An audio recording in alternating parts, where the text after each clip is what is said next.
This is a session with my coming 2-year-old filly. She is wobbly in the hind end. She's gone through some growth spurts and has some locking in her stifles. Sometimes I think she is protective of those joints and would prefer to keep all 4 feet on the ground. So when I pick up her feet, I let her have them back as soon as she needs them. I think that's one of the first things I would recommend on any horse that's having a challenging time balancing on 3 feet, is building up the rapport and the relationship that you will give them their foot back when they need it. Now, like right there, I stretch her a little bit. Like, can I hold it for a second longer? And I try putting it back in alignment with her right hind leg. Right now she's standing very unbalanced. And the other thing that I experiment with is just picking up and putting down and kind of waiting to see if the horse changes how they're standing on their own.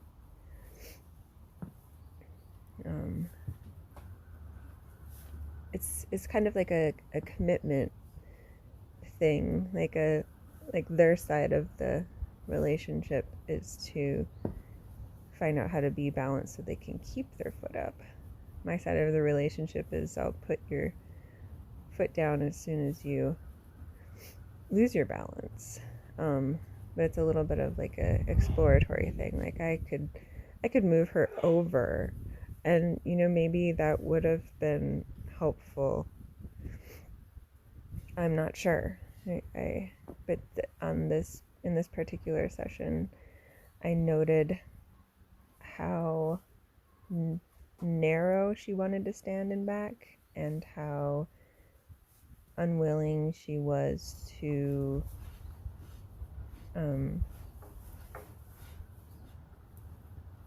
stand square behind. That was really hard for her.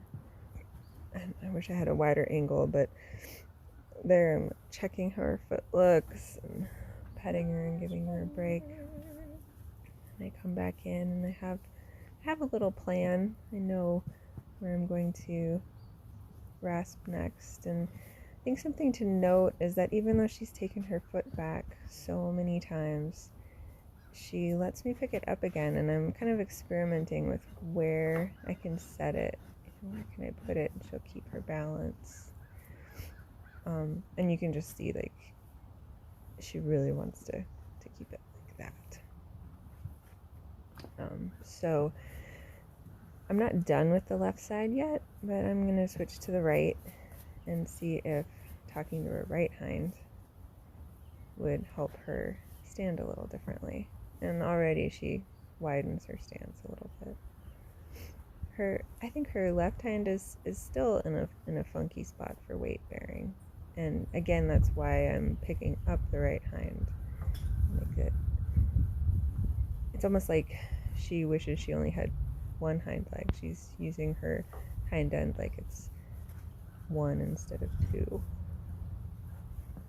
But she's starting to do some wiggles and some changes. And I didn't mention in the beginning that I often, if I think a horse is going to struggle with their balance, or I see them standing like this behind, I don't start with the front. I start with the hind legs, because chances are they're going to be even less willing to pick up their front legs, because their hind legs are not a base of support right now.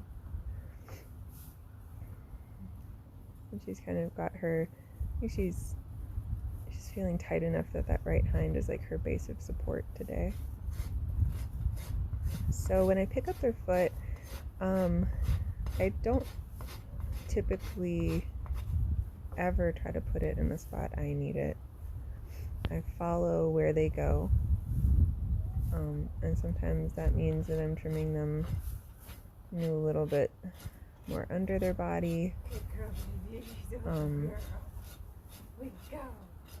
She is too small and unbalanced for me to put that foot up between my legs, so that's another thing that I rarely do with any horse that's struggling with their balance.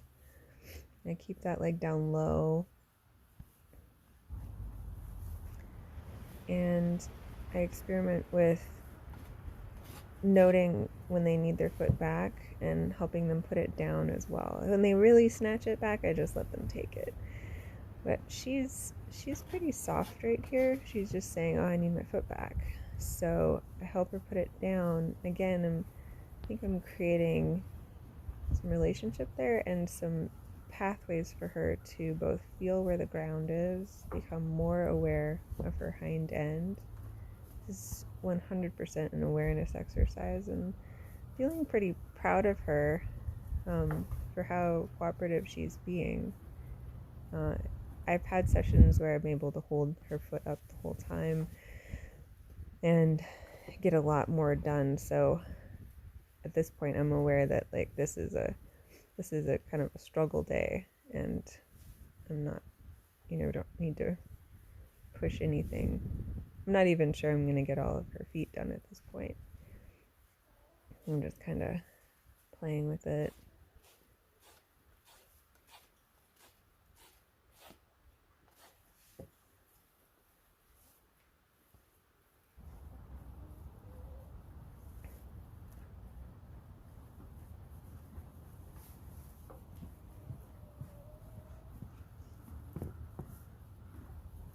Oh, I'm still switching back and forth, and she's still standing extremely awkwardly.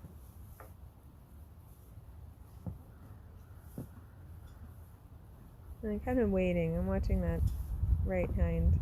And I'm like, huh, when are you going to get in a better position? It's really, really committed to this left hind forward, right hind way back. I'm sure she's got some tightness in her back.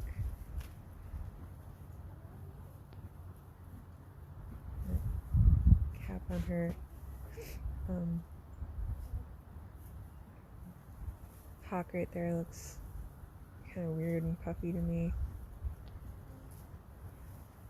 So I held it that time before when I was touching it, just fairly reactive to it. So I do spend time, touching as well, so that it's not always like every time I come and touch your hind leg, you have to snatch it up. And work on picking it up really slowly too, because you've noticed, but a lot of times when she picks her leg up, you can see the stifle catching.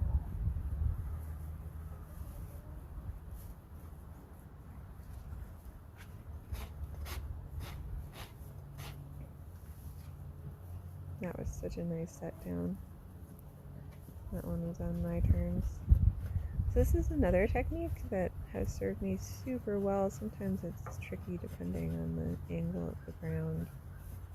A lot of times dirt's a little easier because you can dig into the dirt, but it's rasping from the outside while the horse is standing. You can get a fair amount done.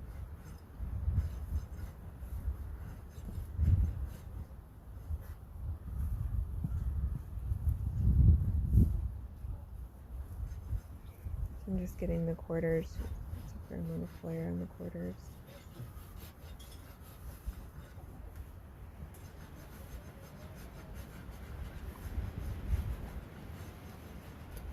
She has struggled to balance since she was a baby. So and getting her body work, and keeping in mind that something is going on, I think, in her hips. Maybe they're especially uneven. I think all the way through into her rib cage. It's very narrow in front. It gives me the feeling kind of that she's like protecting her rib cage.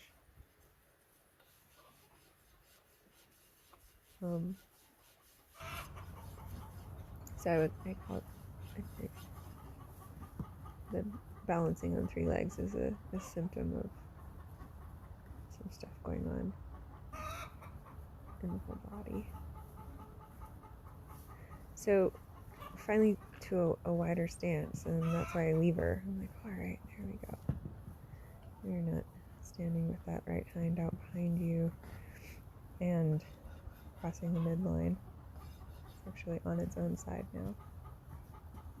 So I want to see what it's like to hold up the left hind now that she's square. And I suggest putting that left hind down closer to the right hind. She's still like, no. And again, I've had a wider angle. I think I'm working on her back a little bit there.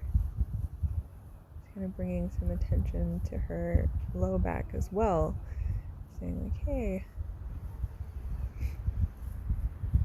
some of this is tension up here too. Can you feel it? There you can see the struggle to balance on the hind end. And coming up, yeah, right there when I look back, she's looking at me and touching my face. Saw her shadow right there. Just kind of sharing. To me, it was a share. I was like, this is hard. Are you still asking me to pick my feet up?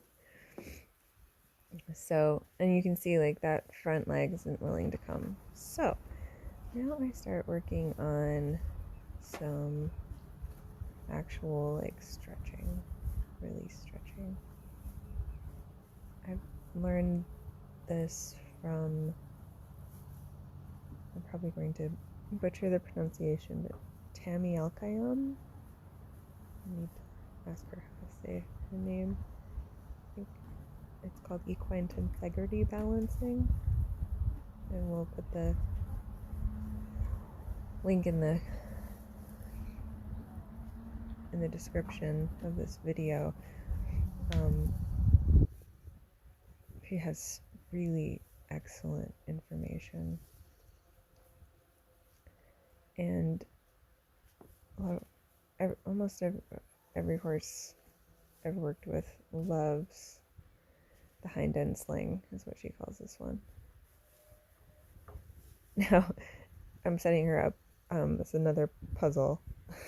Like, the way you're standing, can you pick up this opposite one? She's like, no, absolutely not. So I think we can kind of make at least for today, her base foot, the foot that she wants to really support her weight on, is that right hind. Picking it up is hard.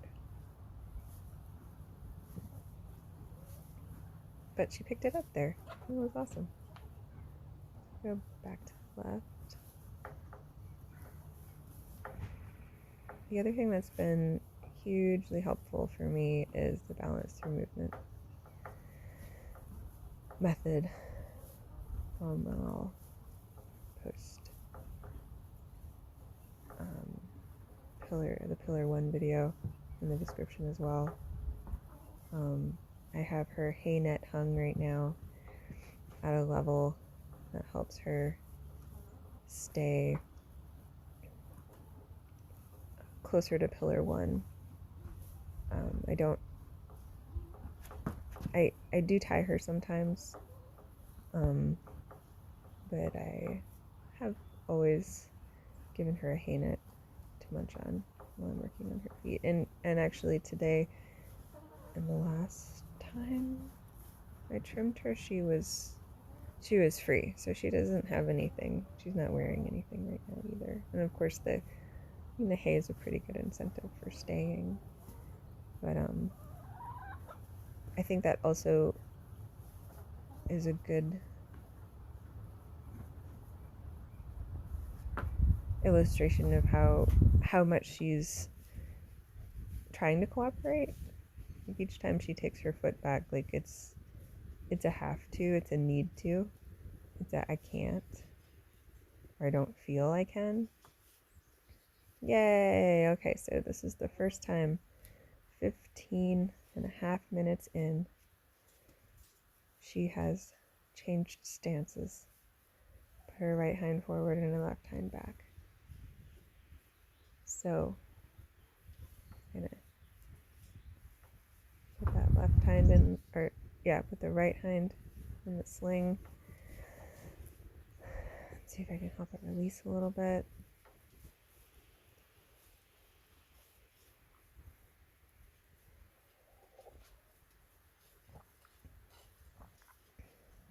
See if I can grasp a little of that flare off while she's still on the ground. And I think it's actually pretty interesting that she changed stances to let some manure go. Okay, so cleaned that up, and I switched their hay nuts around a little bit. They were kind of low, so too low is not ideal. I don't put hay on the ground and then work on their feet. I try to put it at kind of pillar 1 level. All right. So the hind legs are almost done. And she is looking more balanced. There I'm playing with holding on a little bit, seeing if I can support her joints in the place where she wanted to keep them. You know, she keeps bringing that leg forward. So I wasn't holding on to say, give me your foot. I was holding on to be like, well, can I trim it if I keep it in that alignment that you are wanting? And you can actually balance on me a little bit. In no way is she ever leaning on me here. So I want them to feel like they can. I don't know if any of you have ever been on a slack line, or if you're balancing on something, like having someone hold your hand gives you balance. It doesn't necessarily mean that you're falling on them. I mean, they can't hold you up if you fall on them, but they can balance off of you, and that's also what I'm trying to communicate, is that she can balance off of me. And kind of was pretty excited about that moment. She rebalanced herself while I was holding her front foot. So I think there's more connection happening on those hind legs.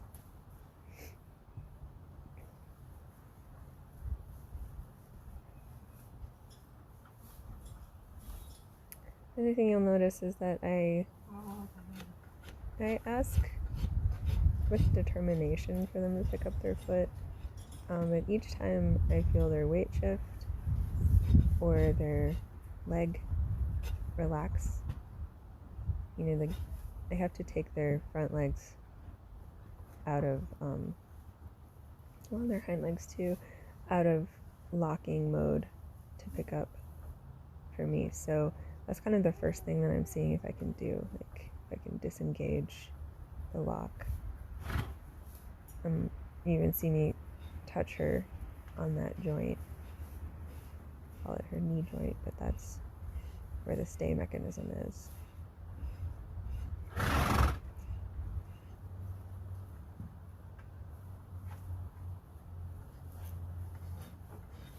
And then there's an energy about it too. You can't go in with the, like, I have to get this done, I'm in a hurry. And I've had many sessions where that's the energy that I've had. But when I find myself having that energy, I slow down even more. And Mira's been really interesting because she more than any other horse has taught me that when there can be some, I don't know if it's a sensation or if it's really discomfort when right here on this outside quarter, when I'm rasping and pulling that rasp across, it wiggles the knee the other way, and it also wiggles, I guess, if you follow that energy up into the elbow too. So if they're tight, which she is tight through the elbow and the rib cage, then pulling on that quarter and wiggling that joint can feel really uncomfortable. So I've gotten much slower when I do that. That outside quarter, very supportive. Okay, hind end is looking so much more functional now. Oh, but you see that little hitch, little honey bunny. Yeah, so this is an interesting day for her. Figuring out how to really stand strong on those joints. She's square now, but she's kind of camped under. She's standing very, very straight with her femur. She's not really like using her joints to hold herself up right now. She's using a lot of muscles.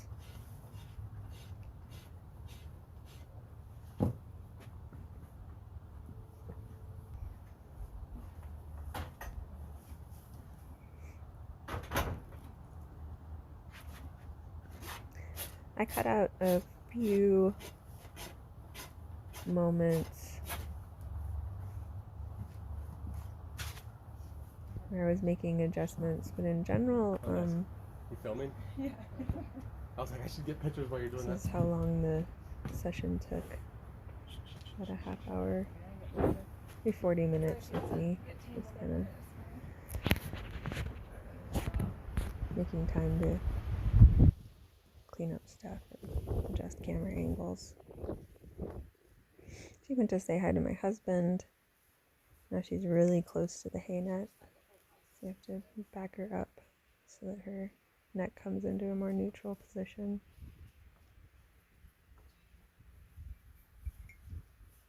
And then I look at that stance and know it's going to be tricky to get that left front, so move over to the right front.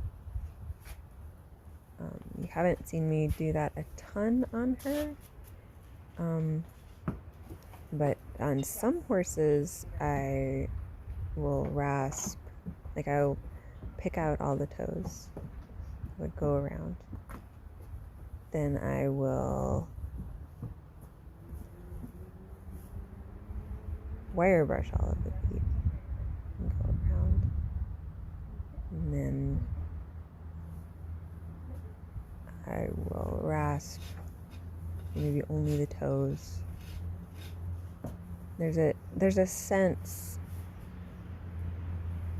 if you take the time to really notice which foot is the least weight bearing, and if you balance that foot and it feels better when it's put on the ground, then they're more able to stand on it.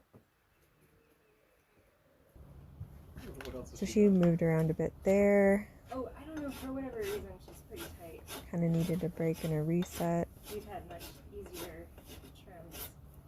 She's really wibbly wobbly.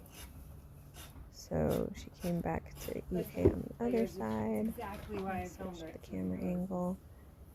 It's going to show how long it takes. Anyhow, back to that idea of going around the feet. So then I might do quarters and go around. That can really help horses a lot if you find them struggling to hold up a foot. And for the owner. And even if you're not trimming, I'm starting to think that it would be incredibly helpful for owners to spend more time So they all spook right there. Because Jeff climbed over the wall. And she actually spooked while I had my hand on her leg. And she was so soft about putting it back. So I left this in because this is about how long she takes to reset.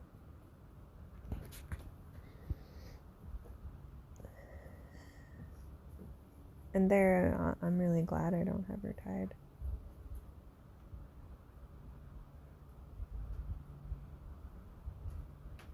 Anyway, back to what you can work on. Like thinking about picking up feet like a therapy session.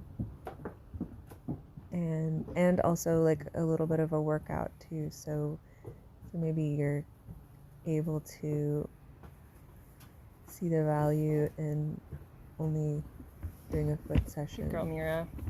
One day, maybe a foot session and then like a hand walk or something to stretch those things out. Yeah, you're a good girl. Or maybe a hand walk first and then a foot session. But really working on asking a horse to pick up their feet multiple times to do a really nice job in the time that they have. Your hoof care provider needs at least 30 seconds of the foot being picked up. And we can count how long she can hold this one up.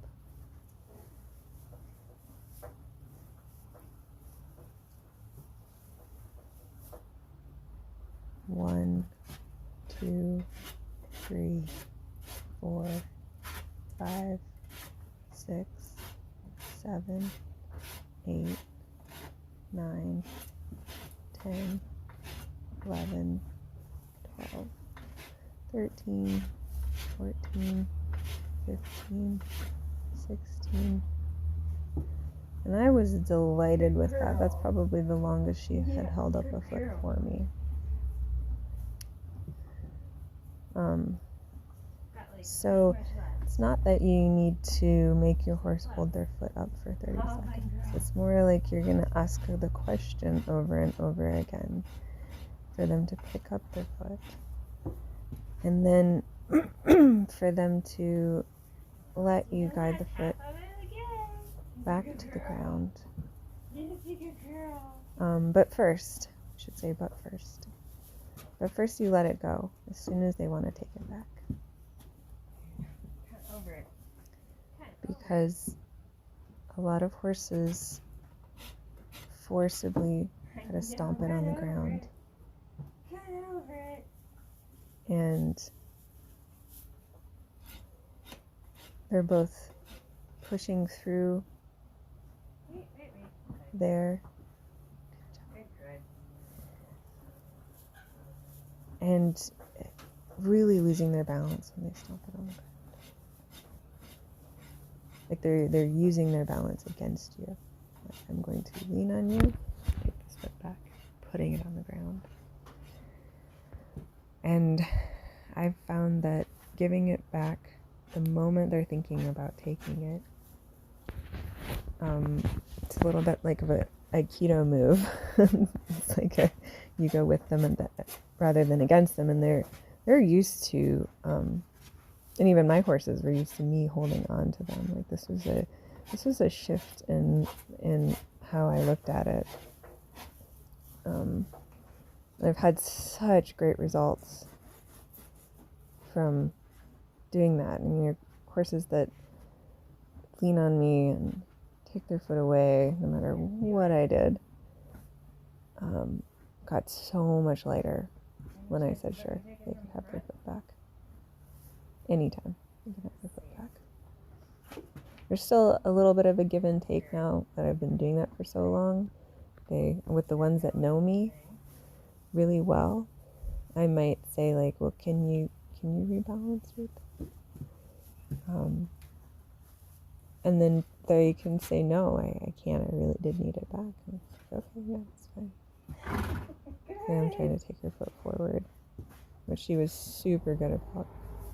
Alright, so my session's done. I didn't get all of the rasping on the outside that I wanted, but she found a much more square stance and just felt like, I got more than I thought I was ever going to get done. So I finished. And got my hands on her hips now because I think that this lumbosacral junction is an area that could use some energy, some length. I think that there's going to be a lot of relaxing in her croup area. You can really see that when she stands square with her joints more or less in the right position, that she's out behind. So I would imagine that as she grows and becomes more even,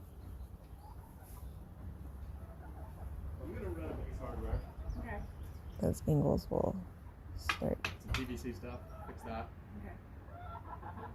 being better weight bearers, but you can also see how her muscles have kind of gotten tight to compensate for that lack of stability.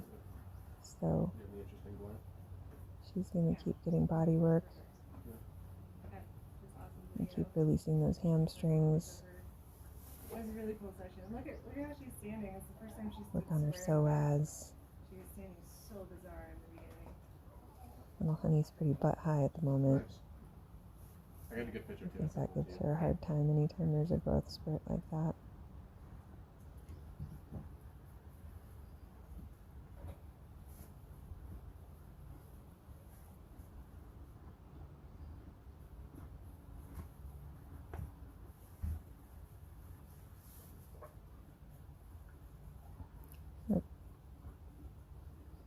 Been working on her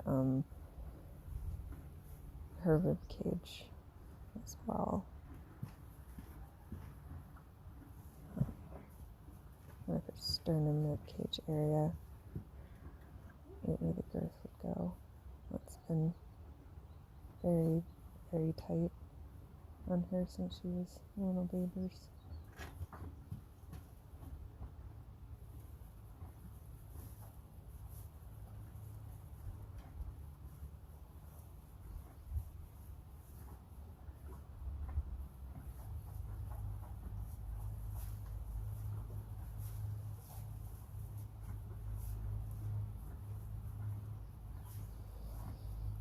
So that's about it for a session. It's an unbalanced coming 2-year-old on kind of a harder day. I wanted to show how long that took and how I went about doing it. This is another equine tensegrity exercise I've learned from Tami, however you say her name. It's called her breathing bone.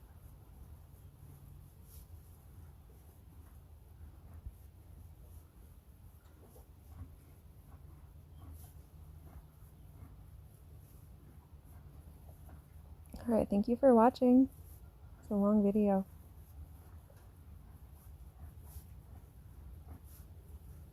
I hope it was helpful. Working on feet and doing sessions like this brings me a lot of joy.